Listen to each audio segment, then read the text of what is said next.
पहिला एक पेपर जो आहे तो जनरल स्टडीजचा आहे. त्यामध्ये इंग्लिश आहे, मराठी आहे, बुद्धिमत्ता चाचणी आहे, गणित सुद्धा आहे. त्यावरती 60 प्रश्न विचारला जाणार. 120 मार्काचा तो पेपर असणार आहे. आणि दुसरा पेपर जो आहे तो आहे पुस्तकपालन आणि लेखाकर्माचा, ज्यावर 40 प्रश्न विचारले जाणार आहेत आणि 2 मार्काच्या हिशोबाने 80 मार्क त्यामध्ये कव्हर होणार आहेत. तर मित्रांनो, पूर्ण महाराष्ट्रभर ही परीक्षा होणार आहेत आणि जागाही सुद्धा चांगल्या आहेत. तेव्हा दोन्ही पेपरचा जर चांगल्या प्रकारे अभ्यास केला तर 100% यश मिळण्याशिवाय राहणार नाही. साधारणतः पहिल्या पेपरची तयारी तर सगळेच विद्यार्थी करतात. जवळजवळ त्यांची 50% पेक्षा जास्त तयारी झालेली पण आहे. खरा प्रॉब्लेम मुलांना जो येतो तो पुस्तकपालन आणि लेखाकर्म हा जो विषय आहे, प्रॅक्टिकल पण आहे, थिअरी पण आहे आणि थीम बेस सुद्धा आहे, ज्याला कन्सेप्ट म्हणतो आपण, संकल्पना म्हणतो, त्यावरती तो अवलंबून आहे. प्रश्न वाचत असताना ते सोपे वाटतात, पण ज्यावेळेस ते सोडवायला जातात तेव्हा मुलांना 2-2, 3-3 पर्याय त्यांच्या समोर येतात. नेमका त्यातलं करेक्ट उत्तर कोणतं आहे यामध्ये 90% विद्यार्थी जे आहेत तर फेल होतात. असं आपल्यासोबत होऊ नये म्हणून मी आज थोडीशी पुसटशी कल्पना, हा जो विषय आहे पुस्तकपालन आणि लेखाकर्म, याविषयी तुम्हाला मी माहिती देणार आहे. आणि 100% सांगतो, ज्या विद्यार्थ्यांनी पुस्तकपालन आणि लेखाकर्म या विषयाची तयारी खरोखर या अकॅडमीमध्ये जर केली तर 100% सांगतो की तुम्हाला या परीक्षेमध्ये, लेखापाल ही जी परीक्षा आहे नगर परिषदेची, याच्यामध्ये यश आल्याशिवाय राहणार नाहीत. कारण पहिल्या पेपरचा अभ्यास सगळेच लोक करतात, झालेला पण आहे. खरी अडचण विद्यार्थ्यांना, ज्याला आपण सेल्फ स्टडी म्हणतो, करत असताना जर कोणत्या विषयाची असेल या लेखापाल पदासाठीच्या विषयाची, तर ती येतील पुस्तकपालन आणि लेखाकर्माशी. तेव्हा थोडक्यात 10 मिनिटात मी तुम्हाला सांगणार आहे किंवा हा जो विषय आहे आणि हमखास तुम्हाला यश मिळवून देणारा या परीक्षेमध्ये हा विषय आहे पुस्तकपालन आणि लेखाकर्म. पुस्तकपालन आणि लेखाकर्म मित्रांनो, या नावातच त्यांनी एक प्रश्न विचारला होता. परीक्षा पुस्तकपालन आणि लेखाकर्माचीच होती. प्रश्न असा विचारला होता की लेखाकर्माची सुरुवात म्हणजे पुस्तकपालनाचा शेवट होय. खरं म्हणजे मुलांनी तो प्रश्न वाचला, मराठीतच होता, सगळ्या लोकांना वाचला, समजला, पण त्याचं उत्तर देता आलं नाही. तर आता क्लिअर करतो मित्रांनो की पुस्तकपालन आणि लेखाकर्म खरं म्हणजे हे 2 भाग आहेत, विषय एकच आहे.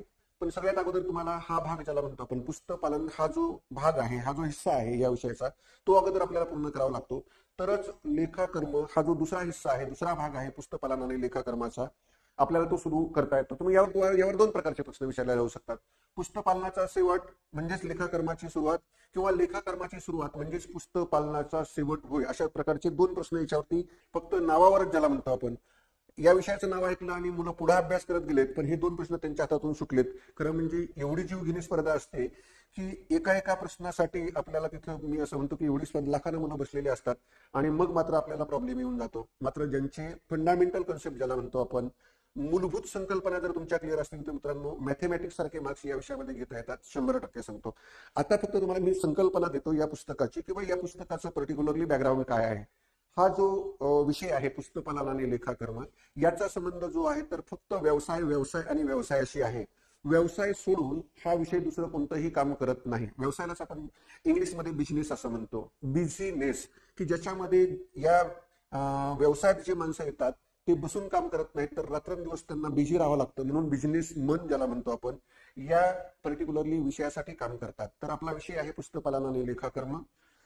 हा संपूर्ण विषय अगदी A to Z ज्याला म्हणतो आपण, 100% अभ्यास फक्त एकाच शब्दाशी फिरत असतो आणि त्या शब्दाचं नाव आहे मित्रांनो व्यवहार. मराठीमध्ये म्हणतो आपण त्याला, आणि इंग्लिशमध्ये त्याला म्हटलं जातं ट्रान्झॅक्शन. आता याची एक अतिशय समजेल अशी व्याख्या मी तुम्हाला इंग्लिशमध्ये अगोदर सांगतो, नंतर मराठीत, कारण दोन्ही भाषेमध्ये हा पेपर निघतो, तेव्हा आपल्याला दोन्ही भाषा माहीत असायला पाहिजेत.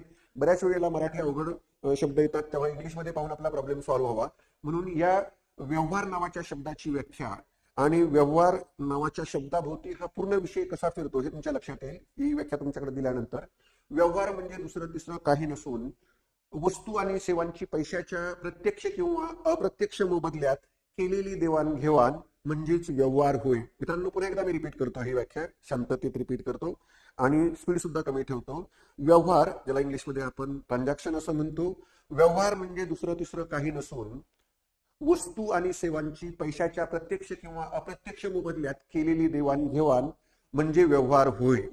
मग आता व्यवहाराची व्याख्या आपण कशा करता बघितली, कारण हा विषय समजून घ्यायचा आहे आपल्याला. कारण व्यवसायामध्ये हजारो लाखो व्यवहार होत असतात आणि त्या व्यवहारामध्ये करोड्स ऑफ मनी ज्याला म्हणतो आपण इन्व्हॉल्व झालेला असतो. पण सुरुवात ABCD पासून करायची तर आपल्याला त्याच शब्दापासून करावं लागते ज्याचं नाव व्यवहार असं आहे. आणि व्यवहाराची व्याख्या मी आता केली, किंवा व्यवहार म्हणजे नेमकं काय, पुस्तपालन आणि लेखाकर्माच्या दृष्टिकोनातून आपण जर बघितलं, त्या अँगलमधून बघितलं किंवा त्या चष्म्यातून जर बघितलं, तर असं लक्षात येतंय की वस्तू आणि सेवा या दोन महत्वाच्या शब्दाचा समावेश त्या व्याख्यामध्ये येतो. व्यवहार नावाच्या शब्दाच्या व्याख्येमध्ये दोन महत्वाचे शब्द येतात.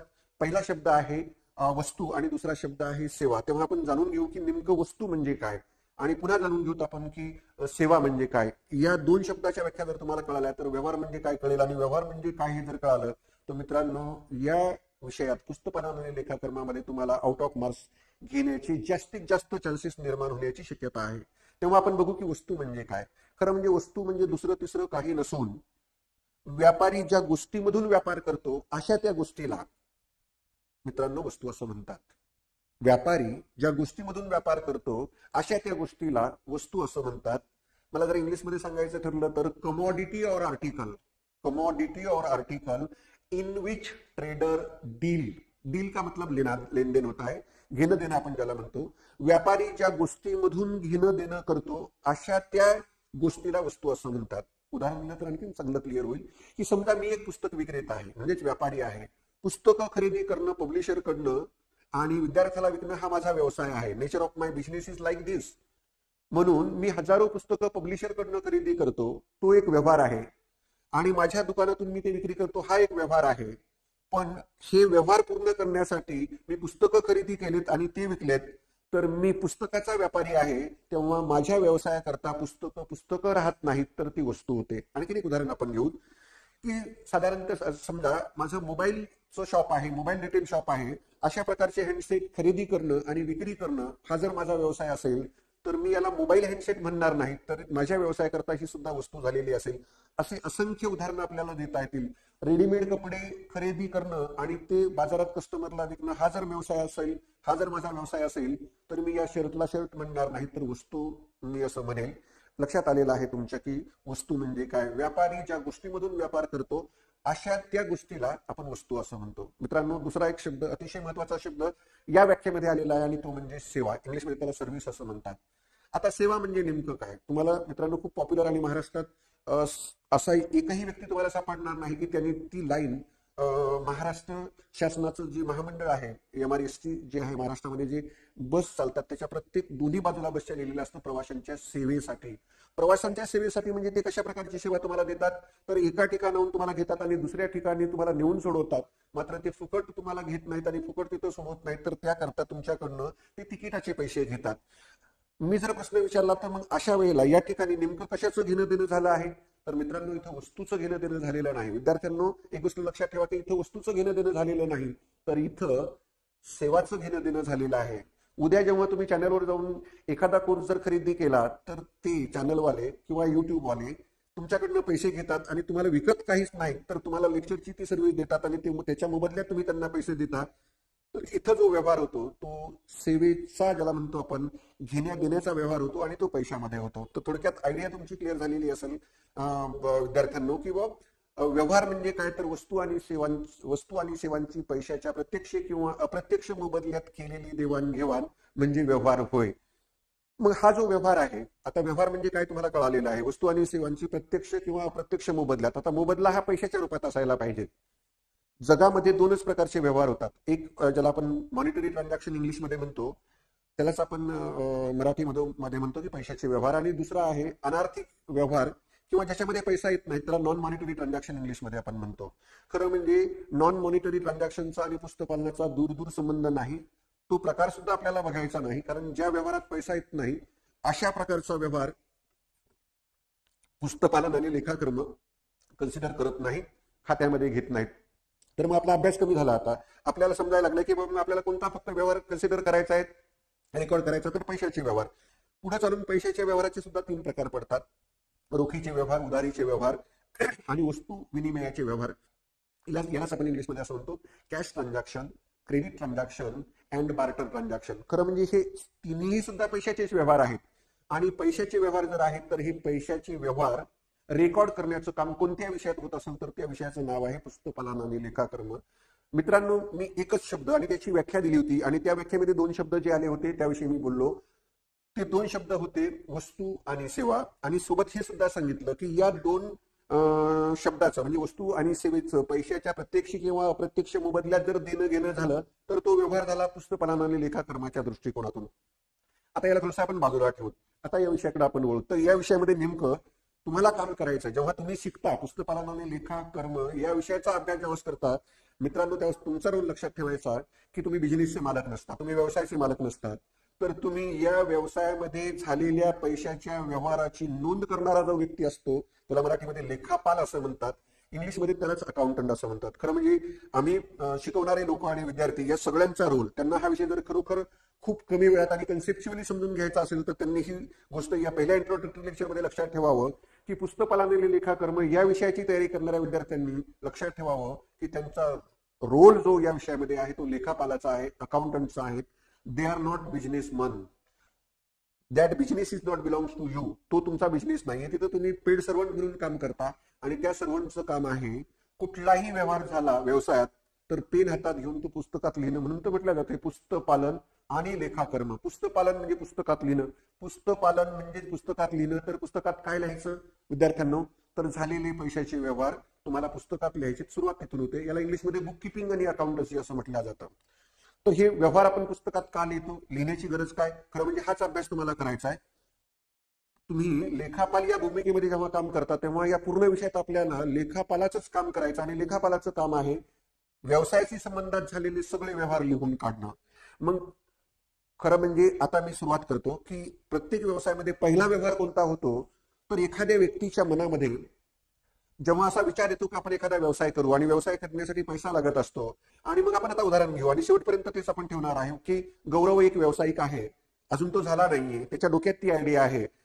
तेव्हा या गौरवनं 5 लाख रुपये स्वतःकडचे जे होते हे स्वतःचे 5 लाख रुपये त्यांनी त्याच्या व्यवसायात टाकलेत. मित्रांनो, हा प्रत्येक व्यवसायातला पहिला पैशाचा व्यवहार असतो. इथून सुरुवात होते व्यवहाराची. खरं म्हणजे 5 लाखाची गुंतवणूक गौरवनं त्याच्या व्यवसायामध्ये केली. हा पैशाचा पहिला व्यवहार आहे आणि याला लिहायची सुद्धा गरज नाही कारण एकच व्यवहार असल्यामुळे लक्षात आपण ठेवू शकतो.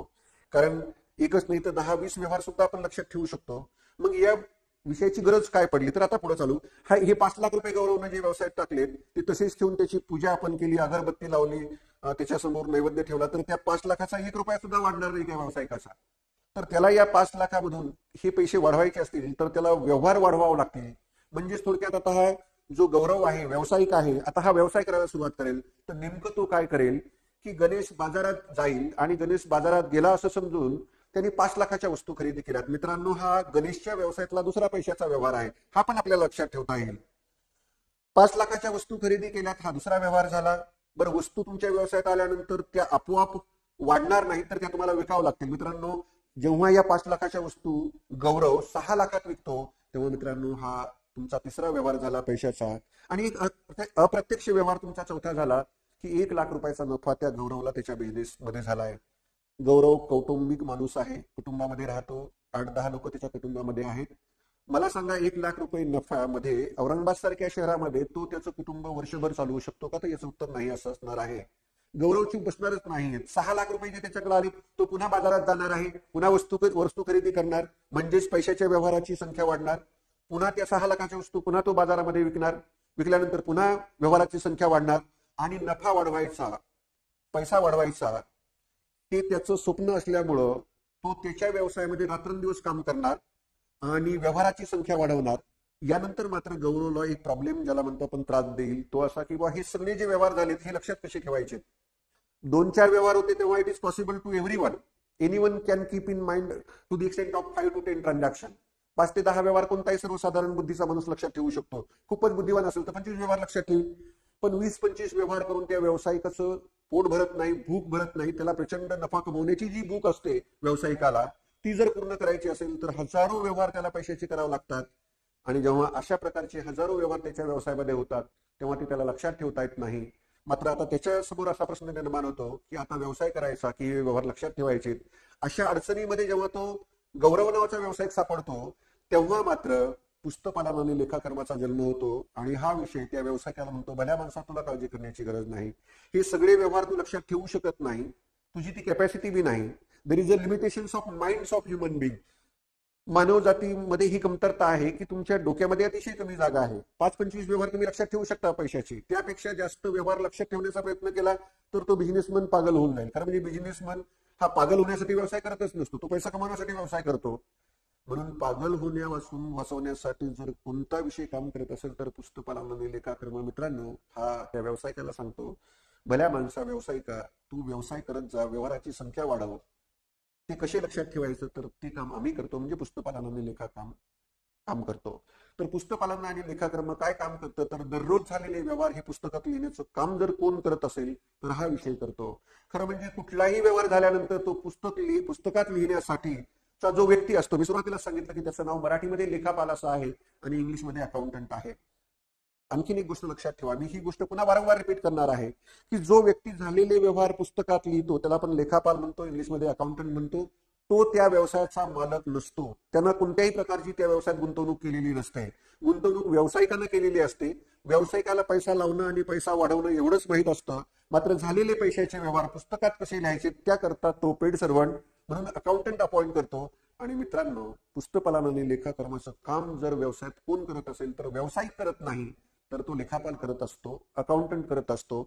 मग एक्सपर्ट अकाउंटंट होण्याकरता तर मिनिमम त्याच्याकडे कोणतं नॉलेज असायला पाहिजे, कोणतं ज्ञान असायला पाहिजे तर मित्रांनो, सगळ्यात अगोदर मी असं सांगेल की व्यवसायात झालेल्या पैशाच्या व्यवहाराची नोंद करण्यासाठी कमीत कमी 2 गोष्टी तुमच्या लेखापालाला माहीत असणं आवश्यक आहे. लेखापालाला माहीत असणं आवश्यक आहे, म्हणजेच या विषयाचा अभ्यास करणाऱ्या विद्यार्थ्यांना सुद्धा तो तेवढाच महत्वाचा प्रश्न आहे, त्याला सुद्धा ते माहीत पाहिजे. अदरवाईज तो व्यवहार नोंदवू शकणार नाहीत. खरं म्हणजे आपल्याला व्यवहारच नोंदवायचे आणि व्यवहार नोंदवून त्याच्यावर विचार करून काही प्रश्नाचे उत्तर आपल्याला द्यायचे. तेव्हा व्यवहार कसे लिहायचे, झालेला व्यवहार पुस्तकपालनामध्ये लिहिण्यासाठी, पुस्तकात लिहिण्यासाठी त्या लेखापालाला म्हणजेच अकाउंटंटला ऍटलिस्ट 2 गोष्टी माहीत पाहिजेत, समजायला पाहिजेत आणि वापरता पण यायला पाहिजेत. मी 3 गोष्टी तुमच्यासोबत शेअर केल्यात.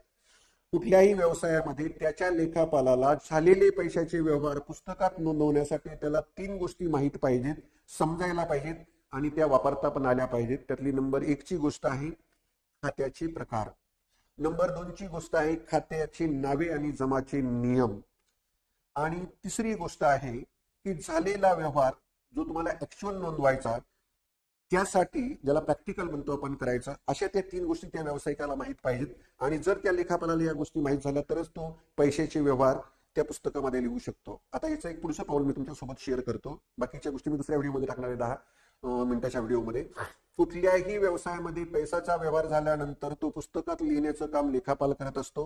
आणि लेखापालाला हे जर काम करायचं असेल मित्रांनो तर त्याला 2 गोष्टी माहीत पाहिजेत. पुन्हा एकदा रिपीट करतो, एक खात्याचे प्रकार आणि दुसरा खात्याची नावे आणि जमाचे नियम. आणि तिसरा जो भाग आहे त्याला ते नियम वापरता आले पाहिजेत. आणि जर ते वापरता आले नाही तर तो लेखापालाचं काम करू शकत नाहीत.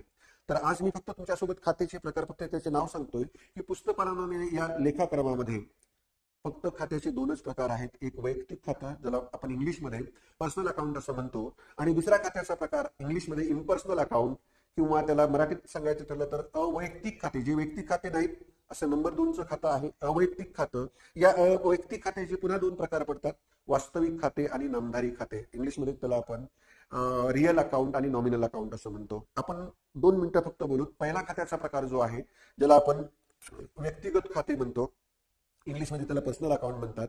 तर या पर्सनल अकाउंटमध्ये, वैयक्तिक खात्यामध्ये नेमकं काय काय येतं. खरं म्हणजे सगळ्यात मोठा प्रश्न विद्यार्थ्यासमोर येतो की त्यांना खाते ओळखता येत नाहीत. खाते जर ओळखता आली नाहीत तर त्या लेखापालाला त्या पुस्तकपालनामध्ये काहीही काम करता येत नाहीत. तर आपण एकाच मिनिटात त्या पहिल्या खात्याविषयी मी तुम्हाला बोलतो की याचा दायरा किती मोठा आहे, किती तो व्यापलेला सब्जेक्ट आहे. या वैयक्तिक खात्यामध्ये नेमकं कोणते कोणते खाते येतात तर नंबर 1 ज्याला आपण म्हणतो व्यक्ती, नंबर 2 व्यक्ती म्हणजे पर्सन ज्याला म्हणतो आपण पर्सन. पार्टी म्हणजे आपण ज्याला पक्ष म्हणतो. जेवढे राजकीय किंवा अराजकीय पक्ष असतील मित्रांनो तो सुद्धा वैयक्तिक खात्याचाच प्रकार आहे.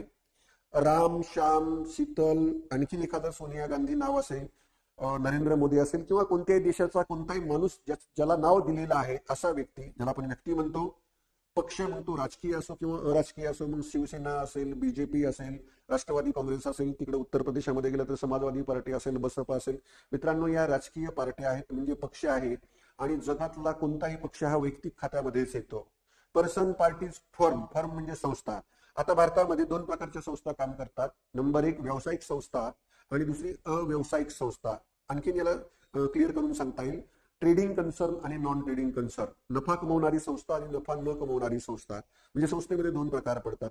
नफा कमवण्याच्या उद्देशाने स्थापन झालेली कोणतीही व्यावसायिक संस्था म्हणजेच ट्रेडिंग कन्सर्न, व्यापारी संस्था आपण त्याला म्हणतो. आणि नफा न कमवण्याच्या दृष्टिकोनातून स्थापन केलेली जी संस्था असते त्याला आपण नॉन ट्रेडिंग कन्सर्न इंग्लिशमध्ये म्हणतो आणि नफा न कमवणारी संस्था असं मराठीमध्ये म्हणतो. उदाहरण द्यायचं ठरलं तर औरंगाबाद सारख्या सिटीमध्ये रस्त्यावर फिरत असताना दोन्ही बाजूला ज्या पाट्या दिसतात ती सगळे व्यावसायिक आहेत. ती ट्रेडिंग कन्सर्न झाली, नफा कमवणारी संस्था झाली, व्यापारी संस्था झाली. भारतातल्या सगळ्या शैक्षणिक संस्था, धर्मादाय दवाखाने जे पैसा कमवण्याच्या उद्देशाने सुरू केलेले नसतात अशा प्रकारच्या सगळ्या संस्था, ज्याला आपण इंग्लिशमध्ये नॉन ट्रेडिंग कन्सर्न, मराठीमध्ये नफा न कमवणाऱ्या संस्था, सगळ्या शैक्षणिक संस्था या नफा न कमवणाऱ्या संस्थांमध्ये येतात. औरंगाबादमध्ये जर उदाहरण द्यायचं ठरलं तर हेगडेवार हॉस्पिटल आहेत, कमल नयन बजाज हॉस्पिटल आहेत, सेठ नंदलाल धूत हॉस्पिटल आहेत. हे धर्मादाय दवाखाने आहेत. मित्रांनो, हे नफ्यासाठी स्थापन केलेले नाहीत. उद्या जर तुम्हाला प्रश्न विचारला की हेगडेवार हॉस्पिटल हे खात्याच्या कोणत्या प्रकारामध्ये येतं, तुम्हाला सांगता आला पाहिजे वैयक्तिक खात्यामध्ये ते येतं. राहुल गांधी कोणत्या खात्यामध्ये येतो तर वैयक्तिक खात्यामध्ये येतो हे आपल्याला सांगता आलं पाहिजे. पर्सन पार्टीज फंड विषयी तुम्हाला बोललो. सरस्वती भुवन असेल, एखादी संस्था असेल. पीएन गाडगे ज्वेलर ही नफा कमवणारी संस्था आहे. हेगडेवार हॉस्पिटल नफा न कमवणारी संस्था आहे. देवगिरी कॉलेज नफा न कमवणारी संस्था आहे. एसबी कॉलेज नफा न कमवणारी संस्था आहे. संस्था नफा कमवणारी असो किंवा नफा न कमवणारी असतो, येणार मात्र वैयक्तिक खात्यामध्ये. आणि शेवटी आपण इंग्लिशमध्ये जॉईंट स्टॉक कंपनी असं म्हणतो आणि मराठीमध्ये त्याला संयुक्त स्कंद प्रमंडळ, ज्याला आपण साध्या भाषेत कंपन्या असं म्हणतो. माझ्यावरती फॅन करतोय तो बजाज कंपनीचा आहे. मी ज्या गाडीनं आलो ती हिरो होंडाची गाडी आहे. माझ्या हातात जो पेन आहे, मार्कर पेन, हा कॅमलिनचा आहे. हे वेगवेगळ्या कंपन्या आहेत. तुमच्या हातात जी घडी आहे त्या घडीचं नाव टायमेक्स असेल किंवा कोणती आणखी एखाद्या कंपनीचं नाव असेल. आपल्या घरामध्ये जी फ्रीज वापरल्या जातं ती कुठल्या तरी कंपनीचं असतं. मित्रांनो, जगातल्या अशा सगळ्या कंपन्या सुद्धा वैयक्तिक खात्यामध्ये येतात. तेव्हा आज आपण ही चर्चा इथंच थांबू. पुन्हा मी दुसऱ्या दोन खात्याविषयी, यानी की अवैयक्तिक खात्याविषयी बोलणार आहे दुसऱ्या 10 मिनिटाच्या व्हिडिओमध्ये.